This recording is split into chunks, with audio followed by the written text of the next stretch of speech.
Så jeg kunne godt lige tænke mig lige at lave en lille video her af det fræserbord jeg har lavet. For ligesom at vise hvad jeg har lavet, og hvis der er nogen der fik samme idé og prøvede at lave det samme, så havde de mulighed for det. Men det er noget jeg selv har lavet i 18 mm birkeplade. Og så har jeg fået fat i en fræsermotor med sådan et løfteaggregat, som du kan se. I kan se herude i siden her, du kan dreje her op og ned, så justerer den højden herinde på fræserjernet.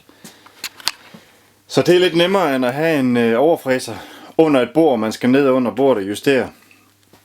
Så det er dejligt. Så har vi en tænd- og slukknap her, simpel. Det er også ekstra udstyr, som er købt med til for at gøre det lidt nemmere at betjene den.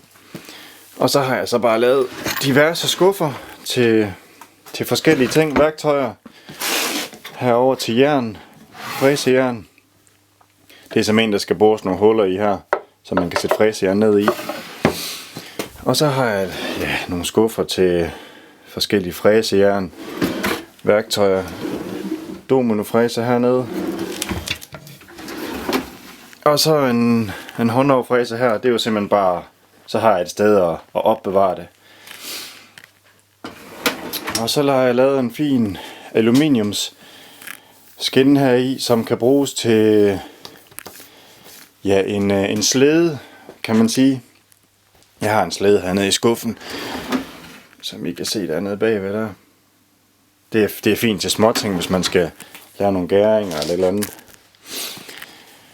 Og bordpladen den er lavet i 2x18 mm birkeplade, der er limet sammen, og så har jeg lamineret den, og så er der bare lige en kirsebærkant på, for lige at bare gøre det lidt fint.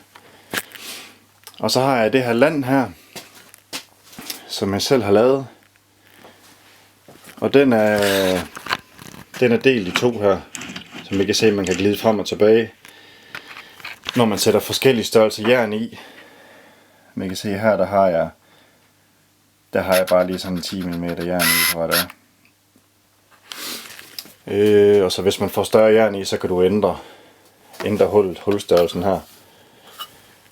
Og så er der sådan nogle skruer her bagpå, så man kan stramme landet. Og så er der lige til noget udsugning, og det samme er det hernede i bunden. Så jeg synes bare lige, jeg vil vise jer det her fræserbord, hvis der er nogen, der skulle få en idé til at gøre det samme, så kan de gøre det. Og hvis I har nogle spørgsmål, så bare skriv en kommentar. Så skal jeg nok se, om jeg kan svare tilbage på det. Og jeg synes, det er et rigtig fint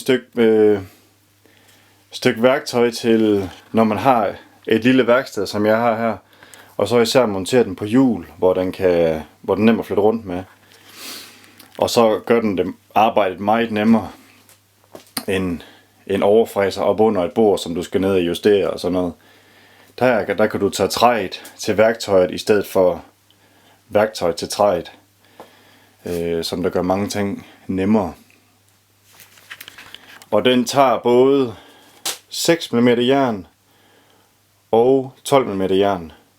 Så når man er oppe i de større diameter på jern, så er det rart nok med, at den kan tage de store, når man virkelig skal have lov at arbejde.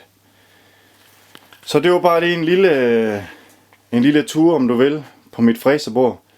Håber I kan lide den, og giv den et like, hvis der I synes om det. Så det var det.